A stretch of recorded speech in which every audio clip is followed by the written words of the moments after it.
Chosen one, hear this clearly.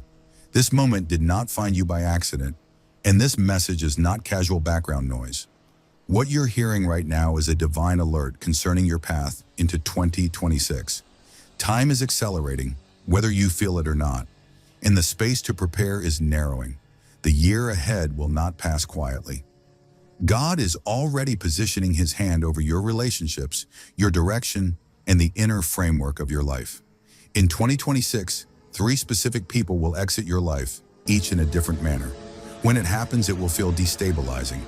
But in the spiritual realm, it is not chaos. It is careful pruning, intentional protection, and strategic preparation for an assignment you cannot yet fully comprehend. This is not meant to frighten you. It is meant to align you. Heaven is reaching for your attention now, because if it waits, the year ahead could pull you deeper into paths that were never meant to hold your future. If you feel something stirring in your chest right now, if your spirit feels alert, almost uneasy, understand this. This message is aimed directly at you. Do not consume it as content.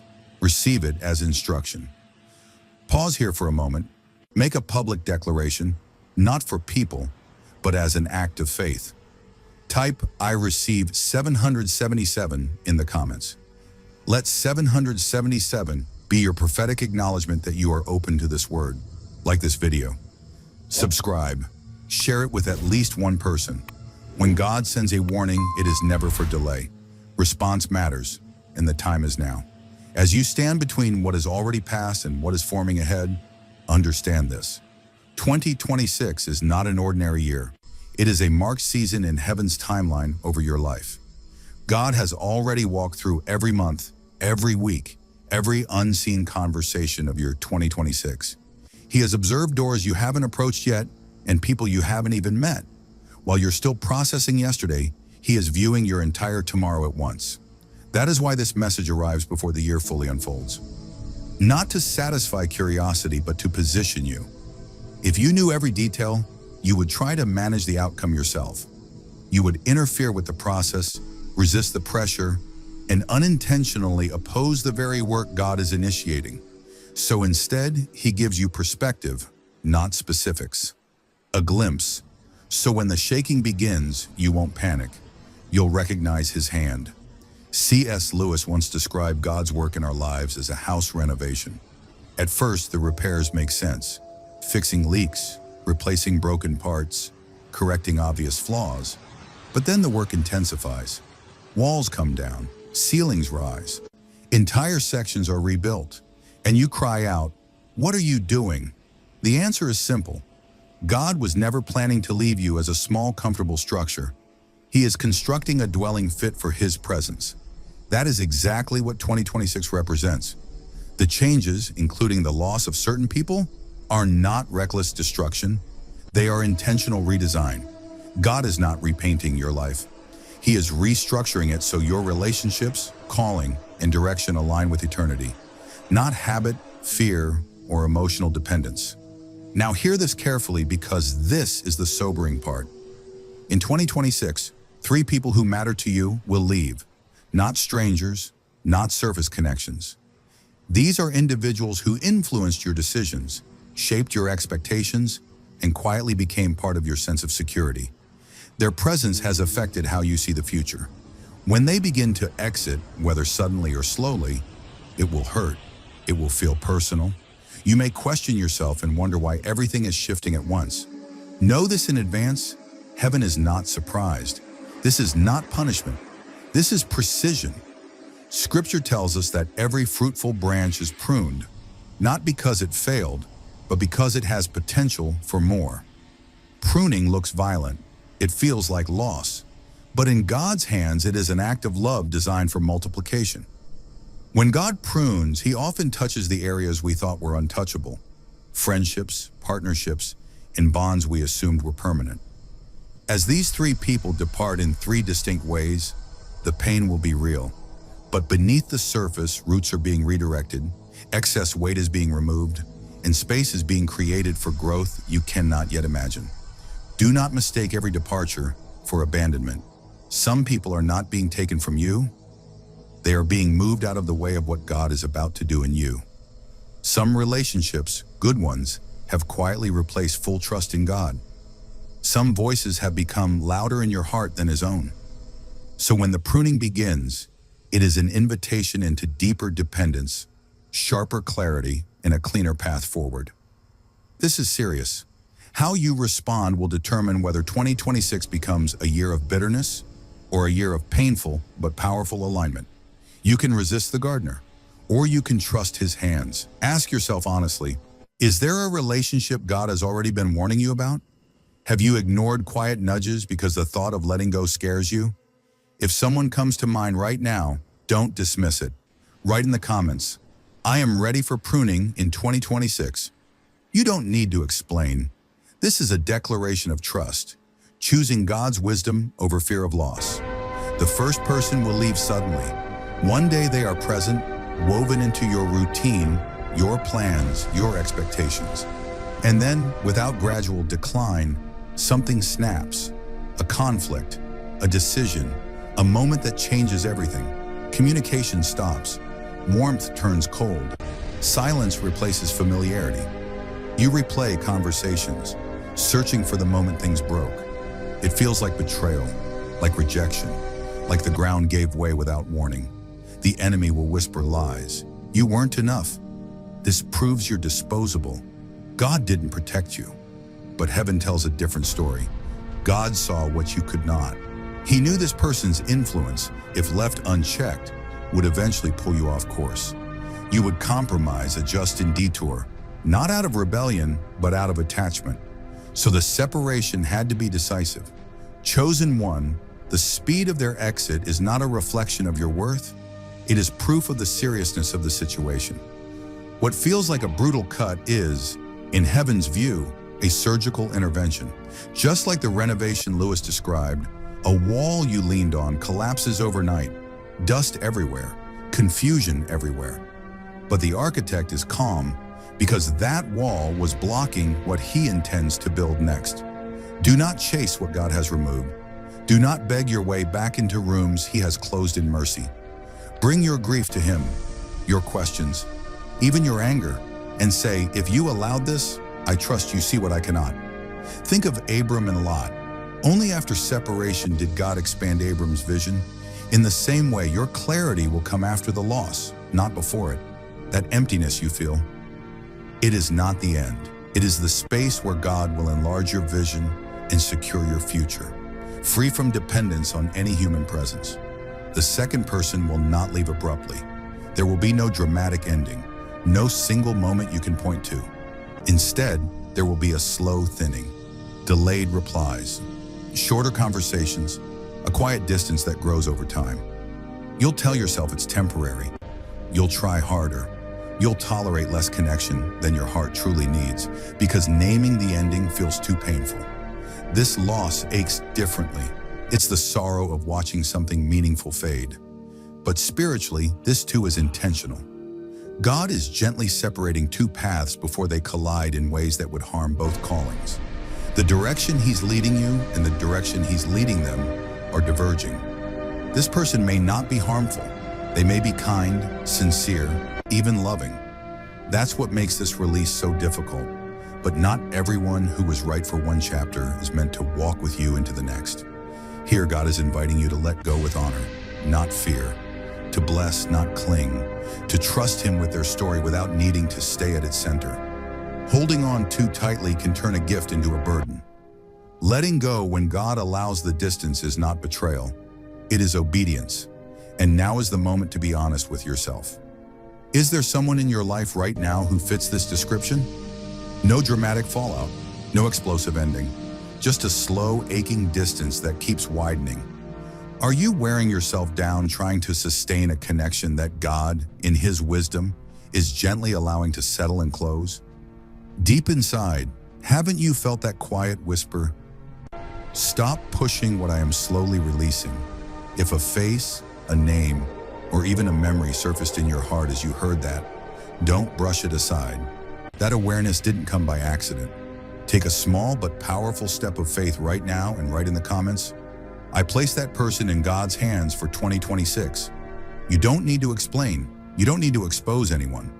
This moment is sacred between you and the Lord, but that simple declaration marks a shift, choosing trust over control, surrender over grasping, and God's timing over your fear of letting go. Now, the third person will leave in a way that shakes you the deepest. This will not be subtle, this will not be quiet, and it will not feel clean. This may be someone you respected profoundly, a mentor, a leader, a spiritual guide, or someone you trusted with your most vulnerable thoughts and hopes. Their exit may come wrapped in harsh words, abrupt decisions, or revelations that stun you. You may see sides of them you never imagined. Truth may surface in ways that shatter the image you held together so carefully. Misunderstandings may spiral, accusations may surface without warning, whispers may circulate behind your back, distorting your character and intentions. Doors that once opened effortlessly because of this relationship may slam shut with such force that you feel the echo inside your soul. And every part of you will want to say, if God cared, He wouldn't allow this. If God were protecting me, He would have stopped it before it reached this point. Your heart will want to label this as chaos, betrayal, abandonment. But hear this carefully, that is not what heaven sees. In the unseen realm, God is not reacting in shock. He is pulling back a veil. Chosen one, don't focus only on the conflict. Recognize the exposure. God is revealing motives you could not discern on your own. He is uncovering fractures in alignment and character that would have eventually cracked your destiny if you had continued building on that foundation. He is refusing to let your future rest on a person, position, or platform that cannot sustain the weight of the calling placed on your life. This is not God humiliating you. This is God rescuing you. He is saving you from a structure that looks strong, but was never designed to carry what was coming next. This is where the image C.S. Lewis described becomes painfully real. You are the house under renovation. In earlier seasons, God worked on areas you expected, habits, obvious wounds, visible weaknesses. That made sense to you, but now it feels as if He has taken a sledgehammer to an entire section of the house. Walls you leaned on vanish overnight. Supports are removed. Dust fills the air. Everything feels exposed. You stand in what used to be a familiar, safe room, staring at rubble, wondering, did He go too far? Did He misjudge what I could endure? But God has not lost the blueprint. While you see destruction, He sees expansion. While you see debris, He sees stronger foundations, wider rooms, and light pouring into places that were once cramped and dark. In this moment, when everything feels unstable, cling tightly to this truth and do not let it go. And we know that in all things, God works for the good of those who love Him, who have been called according to His purpose. Romans heaven is not shrinking your life. Heaven is carving away what never belonged so the true outline of your calling can finally be seen. As your circle narrows, you will feel the ache of what has been removed. That pain is real. But alongside it, something unexpected will rise, a quiet, sacred clarity, a deep knowing that what remains is authentic and what is coming is worth every tear you have planted in the ground. Pruning is never the conclusion of the story. When God takes something away, it is because He is also preparing to sow, to build, and to entrust you with what could never coexist with the old structure of your life. After the abrupt ending, the gradual distancing, and the painful unveiling, there will be a stretch of holy stillness. It may feel as though everything familiar has been stripped away, but in that open space, heaven is already organizing new alignments. God has no intention of abandoning you in isolation. He is preparing to place the right people around you for the right season. They won't be flawless, but they will be aligned. Men and women whose hearts lean toward God. People whose presence strengthens your faith instead of diluting it. Voices whose counsel pushes you toward obedience, not comfort. Some will fill roles you didn't even realize were missing. Depth where you once had crowds. A spiritual brother or sister where you once had surface-level connection. A mentor where you once endured criticism. A purpose partner where distraction once lived. Do not insult God's faithfulness by assuming the story ends with loss. When He subtracts, multiplication is already in motion. In 2026, doors will open that never could have appeared if those three people had stayed. There are environments you were never invited into because you were still tethered to identities, patterns, or relationships that didn't belong in those rooms. There were assignments you couldn't carry because your hands were full of things God had been quietly asking you to release. As those ties are removed, your capacity will expand. You will discover time you didn't know you had, energy you didn't realize was being drained, focus that had been leaking away unnoticed. Opportunities will begin to surface. A conversation that seems insignificant but redirects your future. A connection that feels ordinary but becomes strategic. A God-given idea that finally has the room to breathe and grow. This is what spiritual acceleration looks like. Not chaos, not frantic striving, but intentional, directed movement. Still, don't mistake hope for ease. This is not a casual season. The calling is heavier, the responsibility is greater, and the tolerance for compromise is thinner. The people and doors God brings are not decorations, they are instruments. They are part of a divine strategy to move His purpose forward through your life. If you cling to nostalgia, you will miss them. But if you keep your heart open, honest about the pain, yet willing to trust again, you will discover that what God provides is not a cheap substitute for what you lost. It is a carefully prepared upgrade for the mission He always intended for you. There will be nights in 2026 when all of this feels distant and theoretical, while the pain feels immediate and raw.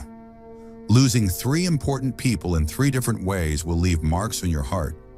Even knowing that God is pruning, protecting, and preparing you does not erase the sting of absence.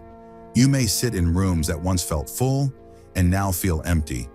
You may scroll through old messages, replay shared moments, and wonder why everyone else seems to have somewhere to belong, while you feel like the last one standing after the lights have gone out. There will be moments when your chest tightens and doubt creeps in. Did I misunderstand God? Did I make the wrong choice? Is all this talk of destiny just spiritual language layered over ordinary heartbreak? Your emotions will not always cooperate with your faith. Waves of grief, anger, fear, and betrayal may collide all at once. And in those moments, the enemy will whisper lies designed to rewrite your story. You're too much, you're not enough, you're abandoned, you're cursed, you're alone. Those lies are not random. They are an attempt to turn divine surgery into a narrative of rejection. This is where a decision must be made. God never promised you would always feel accompanied, but He did promise you would never be alone. There is a difference. You may walk through seasons where no human hand is holding yours, but His has not let go. When your phone is quiet, heaven is not. When your circle shrinks, His presence does not. He is the one who stays when others leave, the one who listens when others grow weary of your story, the one who sees the full map when you can only see the next step. Remember David strengthening himself in the Lord when everyone around him turned against him. Remember how often God met His people not in crowds, but in caves, wildernesses, and lonely places. What you are calling emptiness may become the space where your faith stops being theory and becomes breath. In 2026, as emotions rise and fall, you are being invited into a deeper walk with God, one not dependent on who stays beside you, but anchored in the certainty that He does. This matters. If you let your feelings have the final word, you will retreat, close off, and waste a year meant to awaken you. But if you keep bringing your raw heart to God, questions, tears, frustration, and all, you will find a companionship that does not withdraw, a faith that doesn't require an audience, and a peace that doesn't collapse when people leave. Alignment in 2026 will not happen accidentally. It will be forged through intentional choices under pressure. If 3 key people are exiting your life, then the most critical relationship you carry forward is your relationship with God Himself. Alignment begins in the heart. Scripture says, above all else, guard your heart, for everything you do flows from it. Proverbs 4:23. Guarding your heart does not mean denying pain. It means deciding what you will do with it. Will you rehearse it, feed it, turn it into bitterness or revenge? Or will you bring it honestly before God and say, this is what I feel, but I refuse to let this feeling rule me. Alignment looks like forgiving when you don't feel capable, blessing when your flesh wants to retaliate, refusing to let your identity be shaped by who left or how they left. The second place alignment shows up is in how you treat God's voice. Do not drift through 2026 on autopilot. Create rhythms that keep you close to Him. Open Scripture not as a ritual, but as a lifeline. Write things down, verses, prayers, impressions, dreams, confirmations, even questions. Pay attention to patterns. Notice repeated nudges. Honor the quiet warnings that say, "Don't go there. Don't reopen that door. Let this go." These are not restrictions, they are protection. And if you follow them, this year will not break you, it will remake you. Alignment means you respond when God speaks, even when it disrupts your plans, stretches your comfort, or costs you something you wanted to keep. It also means you do not walk this process alone. You invite wise, godly voices into your life. People who love God more than they love keeping you comfortable. People who will gently but firmly tell you when you are drifting off course, even when the truth stings. And through all of this, keep that picture from C.S. Lewis in your mind. You are not broken. You are under renovation. You are a house being rebuilt. So when something is torn down, a habit, a pattern, a relationship, do not rush to reconstruct it with your own hands. Pause instead and ask, "Lord, what are you building here?" Then choose cooperation over resistance. Say yes to the new framework He is designing, even when it requires changes in how you spend your time, how you speak, what you tolerate, and who you allow close to you. Alignment is not a feeling that comes and goes. It is a way of living. Daily yeses to God and intentional no's to anything that pulls you away from His will. In 2026, that kind of alignment will do more than protect you. It will position you. It will turn what looks like loss into clarity, shaking into structure, pruning into a season where real, lasting fruit finally begins to grow. You've heard the message, you've recognized the pattern, and now you stand at a crossroads. This cannot remain just another meaningful video you nod at and move past. If 2026 is truly a year of pruning, protection, and preparation, then it must also be a year of decision. Will you cling to what God is removing, or will you trust His hand more than your fear of losing control? Will you allow disappointment and offense to harden you, or will you guard your heart and keep it soft, even when it hurts? Nothing shifts until you respond. Heaven is not demanding that you understand everything. Heaven is asking for your agreement, your trust, even when you can only see a fragment of the picture. So make this personal right now. If there are relationships, expectations, or old versions of yourself that you know God has been touching, bring them to Him. Open your hands. In your own words, tell Him that you are surrendering 2026 to His leadership. And if you are ready to walk into this year aligned, mark that decision publicly as an act of faith. Go to the comments and write, "Lord, align me in 2026. Let that be your yes, your line in the sand, your declaration that you will not waste this pruning and that you choose His way over your own. If you can, quiet everything around you for a moment. Slow your breathing.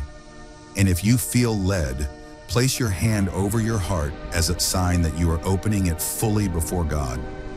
I will guide you, but let these words come from your own spirit. Father, I come to you in the name of Jesus. You already see my entire 2026 before I ever step into it. You see every relationship, every hidden motive, every conversation, every open door and every closed one. You know the 3 people who will leave my life, and you understand how deeply that will affect me. Today I acknowledge that you are God, and I am not. You are the gardener. I am the branch. You are the architect. I am the house under construction. I confess that many times I have wanted control more than surrender. I have held tightly to people, expectations, and old versions of myself because I feared being alone and feared the unknown. Forgive me for resisting your pruning, for ignoring your warnings and choosing comfort over obedience. I bring you every emotion that rises when I think about relationships changing.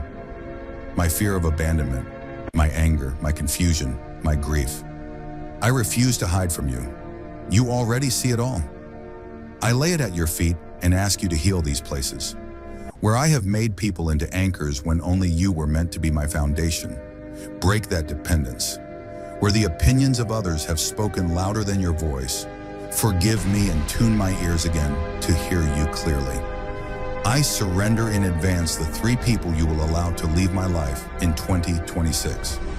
I don't yet know every name or every moment, but I choose to trust that if you are cutting, it is because you intend greater fruit. I believe that even what the enemy means for harm, you can turn for good because I love you, and I am called according to your purpose. Guard my heart in the year ahead. Do not allow bitterness, resentment, or self-pity to take root in me. When I am tempted to replay old wounds, draw me back into your presence. When I want to chase what you are removing, hold me steady. Teach me to forgive quickly, to bless those who walk away, to see people through your eyes, not through my pain. Give me the courage to release with honor, to bless without manipulation, and to let go without secretly clinging. Align me with your word. Align me with your timing. Align me with the people you have chosen for my next season. Bring into my life the right voices, mentors, friends, and partners in purpose. Those who will pull me closer to you, not farther away. Prepare my character so that when new doors open, I will walk through them with humility, integrity, and faith. I invite you into every empty place. Let loneliness become a meeting place with you. Let silence become a sanctuary where I learn to hear your whisper. Build in me a faith that does not rise and fall based on who stays or leaves, but remains anchored in who you are. I declare that 2026 will not be wasted. It will not be defined by loss alone. It will be a year of alignment, rebuilding, deep roots, and real fruit. I place my future, my relationships, my calling, and my heart in your hands. Lead me, prune me, protect me,